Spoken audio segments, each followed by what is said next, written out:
डोळे, लघवी, त्वचा पिवळी होणं अशी ही लक्षणं दिसताच काविळीचे उपचार सुरू होतात. परंतु पांढरी कावीळ अर्थात हेपॅटायटिस बीची लक्षणं लवकर दिसून येत नसल्यानं त्यावरील उपचार वेळेत होत नाहीत. परंतु आयुर्वेदाच्या माध्यमातून हा आजार कायमचा बरा होऊ शकतो, असा दावा कोल्हापुरातील आयुर्वेदाचार्य डॉक्टर सुनील पाटील यांनी केलाय. 28 जुलै या जागतिक हेपॅटायटिस दिनानिमित्त ते माध्यमांशी बोलत होते. पांढरी कावीळ हा दुर्मिळ आजार यकृतावर गंभीर परिणाम करतो. तसंच लिव्हरच्या कॅन्सरपर्यंत हा आजार जातो. भूक कमी लागणं, पोटाच्या उजव्या बाजूला सतत दुखणं ही पांढऱ्या काविळीची काही सामान्य लक्षणं असून ही लक्षणं आढळताच लोकांनी आयुर्वेदिक उपचार घ्यावेत असं आवाहन आयुर्वेदाचार्य डॉक्टर पाटील यांनी केलं आहे. हेपॅटायटिस बी हा एक विषाणूंचा आजार आहे. त्याला पांढरी कावीळ असं म्हणतात. त्याच्यामध्ये असं दृश्य स्वरूपातलं कुठलंही लक्षण दिसत नाही.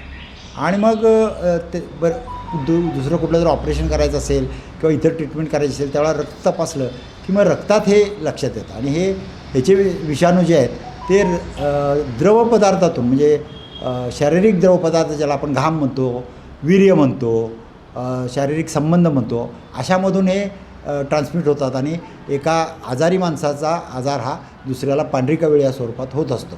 याच्यावरती उपचाराच्या खूपच मर्यादा आहेत.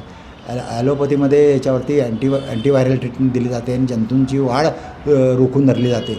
परंतु पूर्णपणे निर्जंतुक होणं आणि बरं होणं ह्याच्यामध्ये खूप मर्यादा आहेत. अशा परिस्थितीमध्ये गेली अनेक वर्ष जवळजवळ 4 दशकं मी ह्याच्यामध्ये आयुर्वेद काही काम करू शकतो का हा मी प्रयत्न सुरू केला आणि त्याच्यामध्ये आम्हाला यश आलेलं आहे. आणि आयुर्वेदातल्या कोरफड असेल, त्याच्यानंतर शरपुंका असेल, कुटकी असेल, तुळशी असेल, हिरडा, बेडा, आवळा अशी जी सामान्य औषधं आहेत परंतु त्यांचं एकत्र कॉम्बिनेशन करून दिल्यानंतर ह्या आजारावरती यश मिळाले असा आमचा दावा आहे. या पत्रकार बैठकीला डॉक्टर प्रणव पाटील, डॉक्टर शरयू पाटील आदी उपस्थित होते.